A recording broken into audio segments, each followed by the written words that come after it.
Hər bir kəs salamlayıram dəyərli dostlar, dəyərli yoldaşlar. Bu günlərim danışacağımız qrup ikinci qrupdur. Deməli, ikinci qrupda vacib yenilik nədir? 150 ballıq, yəni blokdan 50 bal plus keçən yoldaşlar artıq demək olar ki, bütün ixtisasları seçə bilir. Yəni bu yeni ixtisaslardır. Hansı ki, mühasibət ixtisasıdır, dövlət bələdiyyə idarə edilməsi, maliyyət, iqtisadiyyat, menecmentdir. Və bu onu göstərir ki, yoldaşlar, mən onu qeyd edeyim ki, sizə artıq əvvəlki digər qruplarda 100 plus bir limit var idisə, indi bu ikinci qrupda olub 50 plus. Yəni bu əslində çox bərbad bir şeydir. Yəni ilk öncə düzdür, indi ola bilər ki, bəzi uşaqlar məsələn tutaq ki, bir 120 bal toplayıb buraxılışdan bir 80 balla toplayıb ümumi var bir 200 balı xətirlərinə deyəcək. Yəni çox da heç yəni vecimə deyil. Məsələn tutaq ki, bir nəfər bələdiyyə idarə etməsini oxudu 220 balla da tutaq ki, bu gələcəkdə nə bələdiyyə idarə etməsi eləyəcək. Yəni %1 nəfərdir ki, o ixtisasında irəliləyir. Biz başlayaq, gəlin yenə universitet gedəcəyik. Bütün universitetlər burada artıq qeyd olunub ixtisaslarla birgə. Ya Allahın adı başlayaq. Demək, coğrafiya müəllimliyi ixtisası başlayaq. Elə coğrafiya müəllimliyi ixtisasından başlayaq. Görək coğrafiya müəllimliyi ixtisası seçməyə dəyərmi? Əgər təbii ki, bir coğrafiya müəllimi olmaq istəyiriksə, təbii ki, bizim ünvanımız Bakı Dövlət Universiteti olar. Birə təbii ki, yazarıq Bakı Dövlət, 2 yazarıq ATBU pedaqoji. İlk öncə onu deyim ki, Bakı Dövlət Universitetində coğrafiya müəllimliyi oxumağa 100% dəyər. Əgər sənin balın 350-400 bal civarındadırsa və sən pulsuz təhsil almaq istəyirsənsə də, müəllim də olmaq istəyirsənsə, yəni dadından yenməz bu ixtisas. Və onu bilmək lazımdır ki, amma sən nə qədər qazanacaqsan və s. indi biz buna baxmalıyıq. Bilməliyik ki, bu saat azdır. Məktəbdə bunun saatı azdır. Elə olur, vakansiyaları az olur.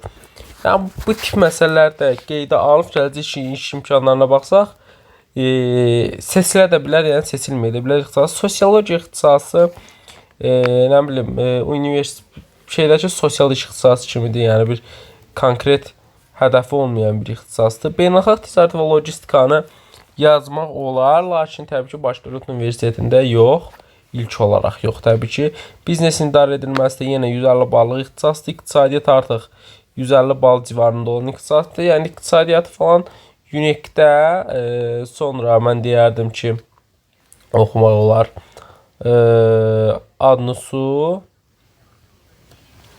Özəllərdən də Xəzər. Yəni bu üçlü mənim üçün daha yaxşıdır.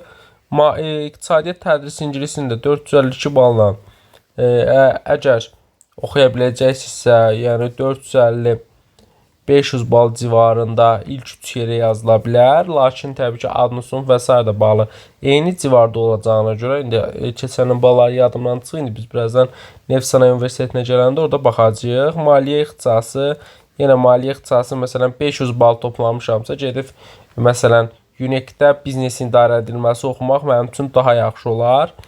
Yəni, bu da mənim şəxsi fikrimdir. Sonra hidrometeorologiya yazmağa dəyməz, statistikaya oxumaq olar. Təbii ki, amma yenə birinci prioritet iqtisad universiteti olmalıdır. Bu ixtisaslar yox, artıq turizm işin təşkili və s. axır. İxtisas saymıram da ümumiyyətlə.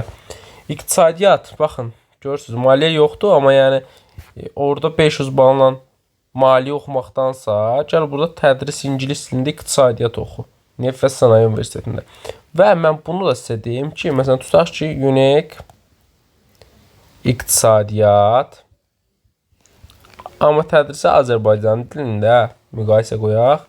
Bir də adını su, iqtisadiyyat, tədrisi ingilis dilində. Mütləq şəkildə sən tədrisi ingilis dilində olan ixtisas götürməlisən ki, ən azından 4 ildə universitetdə ingilis dilində məruz qalasan. Məcbur öyrənəsən, yəni bu başqa çıxış yolu yoxdur. Marketinq və s. axır yaxşı ixtisaslardır, amma təbii ki 4 il ərzində hal-hazırda marketoloqlar var Azərbaycanda, heç bir marketinq təhsili almayıb. Menecmentdə və s. menecmentdə yəni marketoloq kimi bir sahədir, tam bələd deyiləm, amma yəni onu da deyim ki 408 bal civarında yazmaq olar. pulsuza, eyni şəkildə ingilis dili. Texnik universitet zaten bu ixtisaslarla çox tanınmayıb. Ona görə yəni buranı necə deyək, 250-350 bal civarında şəhərdə oxumaq istəyən abituriyentlər üçün pis seçim deyil. Memarlıq İnşaat Universiteti eyni şəkildə.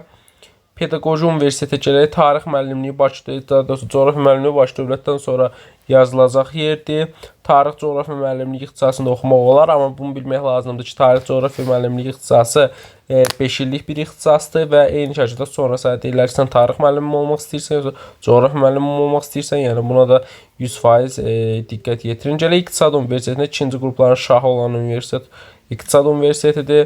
Demək olar ki, bütün ixtisasları oxumağa dəyər. Burada oxumağa, yəni biraz marketingdən qaçının.